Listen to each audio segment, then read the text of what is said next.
आ, मित्रों, आज हमारे मेंबर पार्लियामेंट चौधरी धर्मवीर जी के पिताजी का स्वर्गवास हुआ है, चौधरी बलराम जी।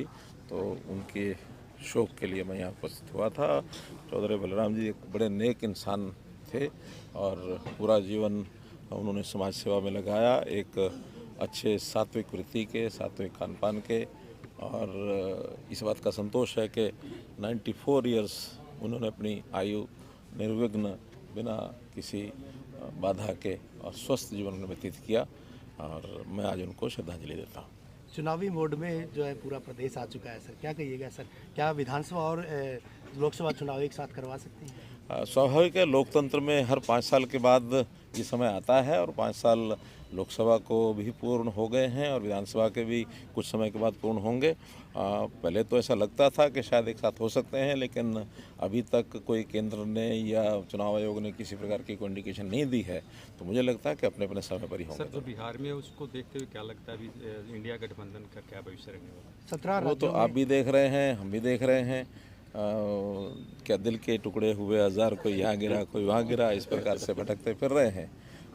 मुझे नहीं लगता कि जनता में किसी प्रकार का कोई इस बात का असर है, प्रभाव है। जनता उनको नकार चुकी है। सब नकारे हुए दल अब इकट्ठा होने की कोशिश कर रहे हैं कि किसी तरीके से उनका अस्तित्व बचा रहे, लेकिन जनता समझ चुकी है। और इस देश में अब एक बदलाव की जो एक बाहर एक लहर 10 साल से जो लगातार काम हो रहे हैं, जो कांग्रेस के शासन को पलटा दिया था, उस नाते से अब भारतीय जनता पार्टी का एक स्पष्ट बहुमत का जो शासन है वो केंद्र में भी आएगा, प्रदेश में भी आएगा। हरियाणा में गठबंधन जारी रहेगा सर?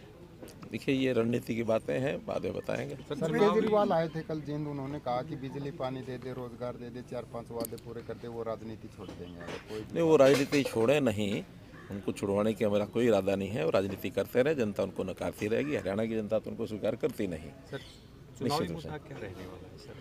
स्वच्छ शासन प्रशासन, पारदर्शिता और लोगों की, खास करके जो गरीब समाज है, जो वंचित समाज है, अंत्योदय के नाते से हमारी योजनाएं चल रही हैं, उसको प्राथमिकता तौर पर आगे बढ़ाएंगे कि हर व्यक्ति को मुख्य धारा में आने का अवसर मिले। ये 60,000 भर्तियां पेंडिंग चल रही है, कब तक पूरी होने की संभावना है? वो तकरीबन उसका काम पूरा हो चुका है। कभी भी रिजल्ट उसके आ सकते हैं, क्योंकि परीक्षा ग्रुप सी की 2 परीक्षाएं होनी है। एक परीक्षा पहले हो चुकी है, दूसरी परीक्षा ग्रुप्स में चल रही है और वो आगे 15-20 दिन में पूरी हो जाएंगी। ग्रुप डी की भी परीक्षा हो चुकी है और चूँकि एक डिमांड थी कि पहले ग्रुप सी का रिजल्ट निकाला जाए, तो मुझे लगता है कि पहले सी का निकालेंगे ताकि डी में उसके बाद जो लोग सी में सिलेक्ट हो जाएंगे उसके बाद डी में सिलेक्शन हो।